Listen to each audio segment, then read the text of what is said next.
All right, The Surfer with Nicolas Cage. This is a good movie, man. I was very surprised by this movie. I really enjoyed it, and it was done in one location, basically one location. And you would never know it even by watching it. But the film starts off with Nicolas Cage. He's kind of like this businessman, a rich kind of businessman. He wants to buy his childhood house on the beach in Australia. So he goes down there with his son to surf, and he meets these locals. And these locals are kind of like, if you don't live here, you don't surf here, kind of thing. And they're kind of, that's not your usual kind of like just, thugs. They're kind of like this group that live down there, and quite scary as well. And they kind of like, and intelligent at the same time.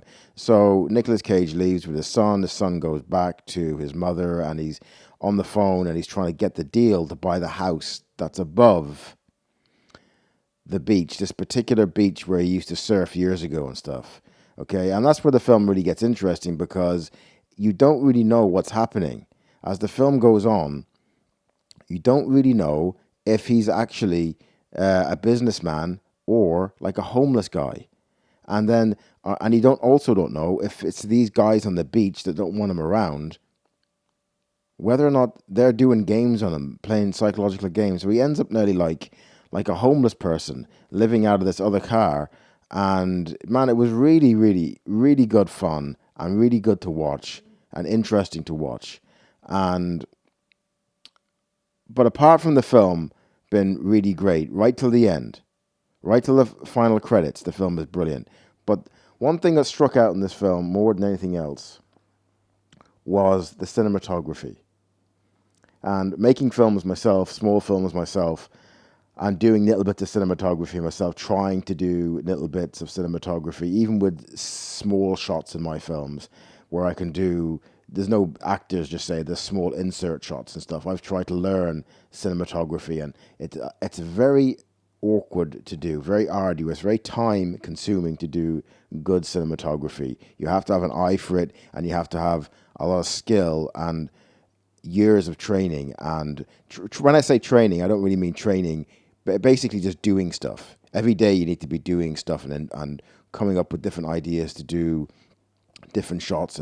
And in the movie world, you don't want to be taking too much time, right? You don't want to be taking too much time. If you take too much time in the movie world, they're going to get somebody else. But this guy, this Polish guy, Radek Lucek, I think I'm pronouncing that right. This guy done some fantastic shots in this film, and the whole film, the cinematography in the film, I was really surprised by it. Once I clicked onto how good it was, I was looking out for it more in the movie. I was like, okay, this guy has done such a good job with the cinematography. Some of the shots that he done, some of the angles, some of the Dutch angles, some of the things to do with the sun, and when they're kind of like on drugs, or when Nicolas Cage is kind of like, dizzy because he's not eating and stuff like that. The camera kind of warps. I know that's not done through the lens, it's done in post-production, but still the way he filmed everything, you have to really watch it to know what I'm even talking about. It was superb. There's one shot in particular where there's like a shot where you just see his shadow on the ground, and the angle that it's hard to explain, right? But the cinematography by this guy was fantastic. I was really looking at it and going, this is fabulous work. Whoever this guy is, this Radek Ladzuk, wow, what a cinematography. He should be used for bigger films, and he probably will be. So my hat's off to him. He made the film so much. I mean, everything was good in the film, don't get me wrong. The story, the screenwriting, the acting by Nicolas Cage, the other supporting actors were really good. The guy who was the actual homeless guy was very, very good. The main leader of the surfers on the beach, the Australian guy, he was really, really good. The direction was brilliant. Everything was really good about the film. It was original. I really enjoyed it. I thought it was really, really, really good and worth watching. Anyone should check this out. Everyone should check it out if they can. I think it's a really good movie. But the tops for me was the cinematography by Radek Ladzuk. Super job.